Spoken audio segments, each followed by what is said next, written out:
transfers. Absolutely, Shane. Well said. And hey, I'm going to let you go here in just a minute, but we got our interview here with Jake Wimberly, 105.5 FM, ESPN Radio, Jackson, Mississippi. This is, we've had Jake on many a times to talk Ole Miss, Mississippi State, but we're talking CFB Hourglass, his website here that covers the entire SEC. So this is going to be an all SEC interview. I think the audience is really going to like. Well, we're pleased to once again be joined by a friend of the show, Jake Wimberly. You got to give him a follow at Jake Wim. And he is, of course, the host of the Afternoon Drive on ESPN Radio 105.9. And he's the owner of the CFB Hourglass.com. Jake, thank you so much for joining me. I always appreciate our chats. Michael, my pleasure, my friend. I always enjoy it as well. I appreciate you having me on today. Yeah, and we love having you on, Jake, to talk Mississippi State and Ole Miss football because you're so plugged in to what's going on with those programs, being out of the state of Mississippi and being a flagship member of the number one radio station in that state. But the reason I wanted to have you on is because your site, the CFB Hourglass.com, has put out some projections for the upcoming season. So this is going to be a little more all across the SEC, which our audience loves to hear about. And let's start with your Power 10. You got a couple SEC teams in your Power 10. First of all, can you explain what is the Power 10 when we're talking the CFB Hourglass? And the 10 we're talking about here, Alabama, number 1, no surprise. Georgia, number 3. Texas A&M, number 4. And then a little bit of a surprise here, Tennessee, number 10. So can you break down how you devise these Power 10? Absolutely. Yeah, and I appreciate that. Let me just give a little quick backstory. I'll try to keep it brief. I have an engineering background. Went to Mississippi State, graduated in civil engineering, minored in mathematics. And before I got off into, multimedia and sports, almost 6 years ago, I've been doing podcasting and radio for about a decade. I always had kind of like a lot of us sports fans, an affinity for picking games, just to be able to pick, grab the athlons, as you say, or the Lindy's and go down through the schedule and say, hey, that looks like a win, that looks like a loss, win, loss, or whatever. And look, I got to give a lot of credit to people that started doing this before me, like the Dave Bartus of the world, who does a great job with College Football Matrix. There's some others, some professors that I got to know from the University of Illinois, and just kind of really started doing some homework. And I've always thought when, Moneyball came out, the movie Moneyball, I said, man, it would be interesting. And when Dave started doing this and some others, 10, 15 years ago, to put together some sort of an analytical system of my own to project college football. Now, Bill Conley does this with ESPN, his SP Plus, and Bill is a friend and has done a great job of this. So it's not unique, per se to the industry, but it is unique because it's mine. So what I did is I kind of broke down and said, okay, what is the most important things to college football, at least for me, in my estimation? One, obviously, is talent. Some people use a 4-year talent metric. Some people use a 5. We've got the transfer portal. I use a 3 because 3, after about 3 years, and we're definitely seeing it now in the, advent of NIL and the transfer portal, your rosters are going to look completely different. I mean, we just saw, LSU, I believe, had 20 of their last 22 players off that 2019 team were drafted. So rosters change really, really quickly. So I've got a 3-year moving talent mark for every team. So we have an identifier there. Coaching, some people use assistants, some people don't. I do not. I treat the coach as a CFO of a program or the CEO of a program. You look at Nick Saban, he's had massive turnover as far as a head coach is concerned. So, but he's been able to, kind of get by that. Some coaches have not. We'll see if Dabo Swinney can do it this year. Quarterback play, I don't know of a lot of people that uses quarterback. I use quarterback play as a big identifier in my model. So returning quarterback play, and I have a system that I plug in, stats and information to that ranks the quarterbacks. No surprise, Bryce Young, number 1, Ohio State quarterback, number 2. So, I go quarterback, and then I use offensive and defensive scoring efficiency, and then I also use, schedule rankings matter. And then, of course, I added last year what I call the impact ball catcher metric, which is your wide receivers, because that's become the most important part of an offense outside of a quarterback. So all that to say is it develops into a number for each team, and I do all 129 teams around the country. And what I'll do is those numbers are identifiers that give me the power ranking that you're referencing the to talk about. After I get the power ranking, I get through the schedules because the scheduling does matter. And then we come up with final records, and then we can give final records who we think is going to, State's going to finish this way, Tennessee's going to finish this way. We put that out. And then also what I can do is we hit the, kind of the jackpot, no pun intended, with sports gaming in the state of Mississippi. I can accumulate, process my own Vegas lines and use it for sports gaming type stuff in the fall. So that's how the model was derived 7 years ago. It's evolved over time. And, of course, with the power rankings, that's kind of where we are. The power rankings are not the same thing as the final rankings. I want to make sure that's understood. Yeah, and, I got to be honest with you, Jake. I'm glad Cousin Shane's not on the line here because his head would have just exploded with all that data and information you threw at us. But to rehash your top 10 teams in there, the SEC teams at least, that's what we focus on here. Alabama, number 1, no surprise. Georgia, number 3. Texas A&M, 4. And Tennessee, number 10. So I got to believe that Tennessee bringing back Hendon Hooker, that must have played a huge role in your inclusion of the Vols in the Power 10. Massive. It's Tennessee with Hooker coming back, that is a big get to get him back in the fold. You look at Tennessee, obviously we know they're recruiting better. That recruiting's really going to show up next year and the year after, it looks like, under Josh Heupel. But, yeah, Tennessee, I think, has the type of team they at least have enough talent to compete most Saturdays. Hendon Hooker, though, on just about every Saturday is going to be the best quarterback on the field that Tennessee steps on. Alabama, that's no surprise with Bryce Young, the talent, the coaching, receivers, that they've brought in through the transfer portal. Georgia, Georgia at 3, their talent is extremely, extremely good. We talk about that. I think Stetson Bennett is still somewhat of a liability for them.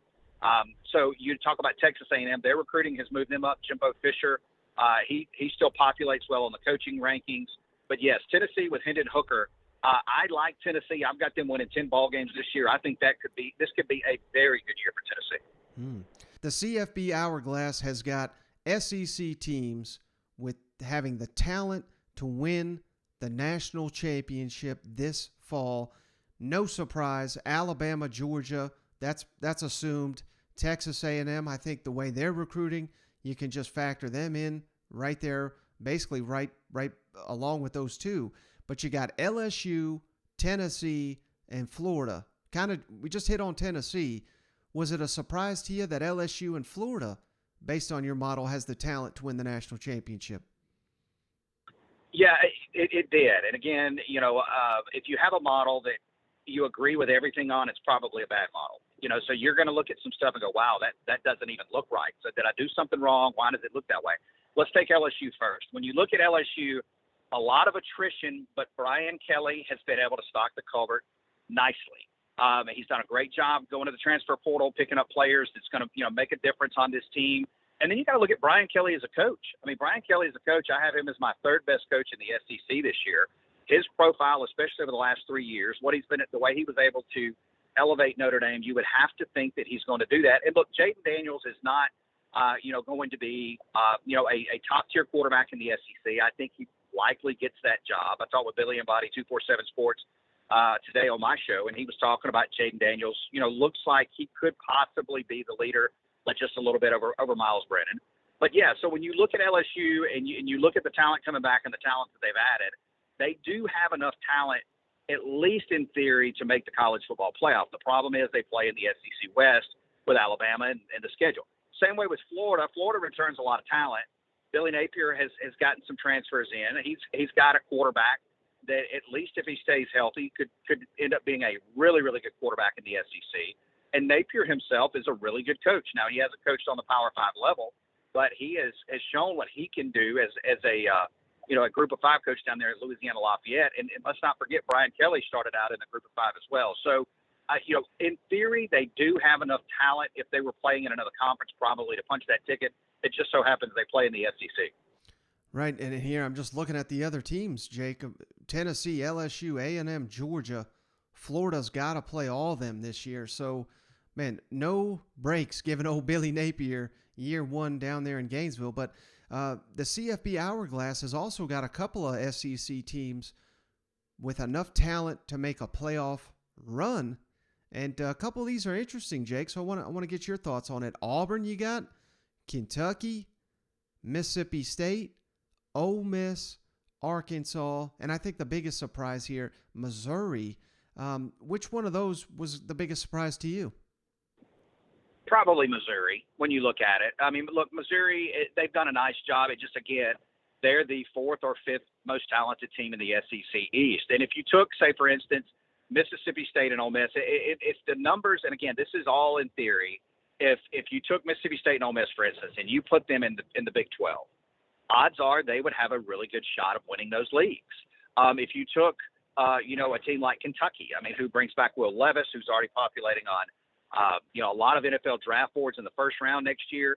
And remember, cross-check this with the talent that goes into the NFL every year. I mean, again, the SEC, 11 of the last 12 years, they've had more first-round guys go in the first round than anybody in the country. So it's just a talent-rich conference. We know that. We know about the kids that come into the SEC.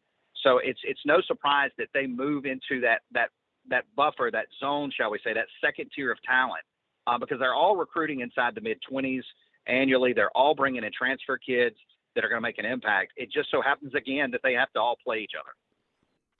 Now, the CFB Hourglass, you've also got projections out for the entire SEC, the East and the West. You can find a link to the article in the show notes. But I wanted to ask you about the projections for the East, Jake. You got Georgia, number one. No, I mean, everybody and their mother is probably going to have Georgia winning the East. No surprise.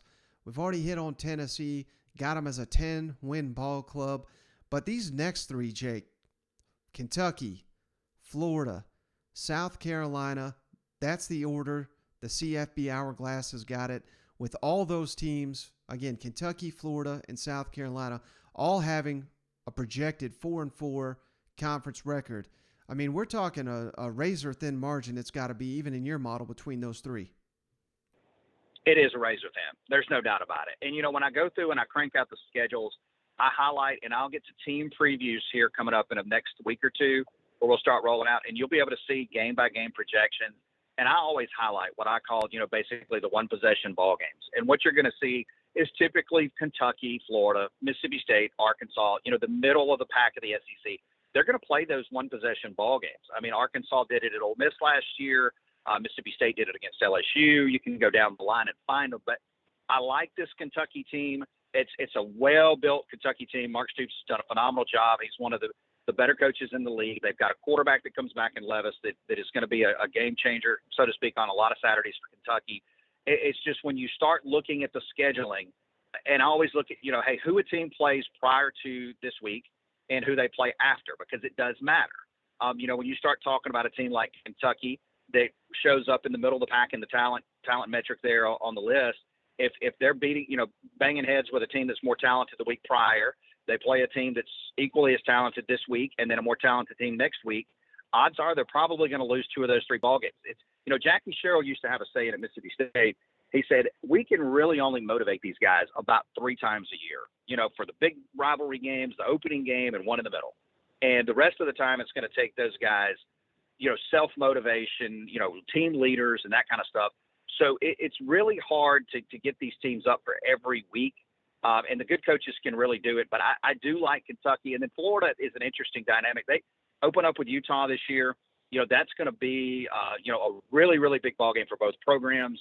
And, if Billy Napier can get that signature win, then, and Anthony Richardson has kind of a coming out party, then that could kind of propel Florida forward. And then with, South Carolina, I love what Shane Beamer's done. Spencer Rattler, a great addition. But again, you look at their schedule, they have to play Clemson at the end of the year. They get Georgia. And hey, put Georgia on upset alert week 3. I like South Carolina possibly to pull that upset in week 3. Ooh, there's a clip right there, Jake. I appreciate that one. So CFB Hourglass has also projected the SEC West. And of course, you got Alabama, number 1, undefeated. But A&M, not a big surprise. I wouldn't have them this high, but Texas A&M 11-1, certainly possible with all the talent they've amassed in College Station. What's the gap there with the model? I mean, is it too much to expect A&M to possibly win the West this time? That's one of those teams where you look at the model and you say this doesn't make sense. It hasn't happened. They've underachieved to a certain extent with Jimbo Fisher there. he still shows up at a very high clip in the coaching rankings. The talent has totally been changed. You know this yourself. I mean, Texas A&M gets off the bus, they look no different than Alabama and Georgia. I mean, they look the part. The quarterback is the big question mark for them. If they can have a quarterback show up that really kind of takes control of that team, and you look at that schedule, then yeah, Texas A&M, it could come down to that game in Tuscaloosa, and then obviously they've got to finish. But the problem with Texas A&M is laying the eggs in the games that they shouldn't lay. They've got to go beat Arkansas in that neutral site game, third or fourth week of the season. They've got to beat both Mississippi schools. They haven't been able to do that in a lot of years where they beat both of them in the same year. So it's the consistency part for Texas A&M. I think the rest of everything else that they're doing lines up. They're going to be really good defensively. They're going to, they're going to run the football. They're going to be physical. They've just got to play at a higher clip offensively and do it on a week in and week out basis. Now the model's got Arkansas 9-3. Again, that ain't far off the pace, Jake. I love the Razorbacks. Those fans are circling Alabama coming to town. They anticipate being undefeated. Of course, they'd have to go through A&M. That's a tough ask. But what are the odds Arkansas has a dream season where maybe they knock off Alabama finally? It could happen. I love KJ Jefferson and what he's been able to do. I love Sam Pittman and the staff. He's been able to hold the staff together. They're just a well put together football team. They're going to hit you square in the mouth. Can they find the playmakers? Treylon Burks obviously off to the NFL, and find those that elite type talent on the edge for KJ Jefferson to throw to. They're going to run the ball. They have a week 2 matchup against Cincinnati that I'm interested to see. Not the same Cincinnati team, not Desmond Ridder. Lost a lot of talent off that team, but if they can get by that game, and then of course get by Texas A&M in a pivotal matchup on that Jerry's World, then this could turn out to be a really good year. The fact that they get Ole Miss at home, I like the Razorbacks in that game. LSU again somewhat down. I think that they can get that ball game as well. So the schedule lines up well for Arkansas to reel off 8 and/or 9 wins, and again. Just last year really seems like they kind of found that confidence and that leadership that they needed to do that last year. Yeah, and last thing for you, Jake, similar to the East, we've got a teams here in the West that I got to imagine, so neck and neck here. LSU, Mississippi State, the model's got them both at 7-5, and Ole Miss 6-6. I mean, you could convince me of those teams in any order, and maybe even one or two jumping up the pack to catch an Arkansas, to catch a Texas A&M. How tough was it to kind of comb between LSU, Mississippi State, and Ole Miss? Very tough. I mean, typically I hit on these types of picks, around 82%. That'll get you within 2 ball games of the total record. So, you may be off a game or two for sure. But when you look at Ole Miss, the front end of the schedule sets up well. I mean, they have Kentucky, I believe, week 3 or 4, right after Georgia Tech, whenever that is. I don't have that in front of me. If they can, and I have Kentucky going in and winning a close ball game in Oxford. So that's a swing game for both of those teams. But if Ole Miss can get that game, then they're going to run undefeated until probably the bye week, and then they play Alabama. So the back end of that schedule for Ole Miss is where the brutal part of it is. They run about 5 or 6 weeks where it's the SEC gauntlet. So, if Jackson Dart, there's a lot of things we don't know. How good is Jackson Dart going to be? How will this offense come together? Will the defense, play at a higher level than they did last year? The defense that got them, helped get them to the Sugar Bowl. Same way with LSU. If Jaden Daniels ends up being a quarterback that is, in the top half of the league, that could propel LSU, a game or two. And the same thing for Mississippi State. I mean, Mike Leach with Will Rogers, the consistency part, much like Texas A&M, plus the State Leach has not been a consistent, has a consistent football team in Starkville. So it's razor thin between those 3. Would not be surprised to see, put them in a hat, shake them up, and pull them out, and it looked totally different. All right, he's Jake Wimberly. Again, give him a follow at Jake Wim, host of the Afternoon Drive, ESPN Radio 105.9, and owner of the CFB Hourglass. Cannot thank you enough, Jake. And you got anything to plug on your way out the door here? Yeah, hey, just catch the show when you can. You can stream it if you're not in the state of Mississippi on the zone1059.com. That's the zone1059.com. Just hit play on the website. You can get it on your phone, tablet, anywhere. Check out CFB Hourglass. We'll be giving out, weekly stuff on there as far as pieces on teams, different types of stuff that come up, some audio stuff as well. And, of course, you can always follow me on Twitter at Jake Wim. Yeah, absolutely. So I appreciate you, Jake. And for the listeners, again, you can find links to all of Jake's works in the show notes. So thank you once again. I can't wait to talk to you again. This has been outstanding. Thank you, Michael. I appreciate it as always. All right, so just want to say thanks again to my buddy Jake Wimberly. Give him a follow on the Twitter machine at Jake Wim. But hey, buddy, that's going to wrap it up for this episode of the show. I know you already kind of spilled your guts there. You got anything else before we hop off the line? No, but I did gotta say one thing. Somebody asked the other day. I put this out there, and there's only so many characters you can put on Twitter. But I want to say, my daughter. I got a 13-year-old, and her and her little friend, they want to get something inside the grocery store, and it's something that I always let them do. You know, hey, go in, wants to get a Powerade or a Starbucks or whatever. You know. And then she comes back, don't think anything of it, you know. So they're getting back into the truck the other day, and I overhear a conversation they're having, and they're saying, yeah, you know, usually we donate and something, and I'm like, wait, what did she say? He goes, yeah, it's weird they didn't ask this time. So at my grocery store, which like every fast food, every store ask you to donate anymore. You know what I'm saying? Then you feel like an asshole if you don't donate. You know, it's so I'm listening to they'll have this conversation. He says, yeah, it's weird they didn't ask. And I said, didn't ask what? She goes, they didn't ask me to donate anything. I said, have you been donating every time you go in there? She was like, yeah. She goes, I love to donate. And I was like, oh. As she's handing me my credit card. You know? So I'm like, how much donation? Like, I could have done this as a tax write-off or something like that, but it was just so funny. It's like, oh, I absolutely love it. And, you know, and handed me the card. I was just like, oh my gosh.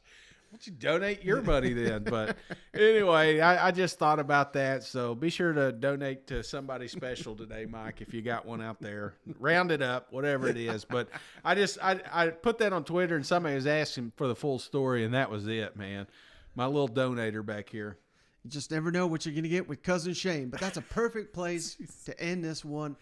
Don't forget to give us a follow on the Apple Podcast app. 5-star written reviews. We'll give you a beer koozie free of charge just for doing that. Same deal with the Spotify app. All you got to do is email us those ratings and reviews at thatsecpodcast@gmail.com. But that's going to do it. I appreciate you as always, Shane. I appreciate each and every one of you. We'll catch you on the next one. All right. See you guys. Go Vols. Yeah, like $7 Gatorades. You know what I'm saying? Like, I know inflation's in there, but I didn't realize I'm donating $5 every time she goes in there.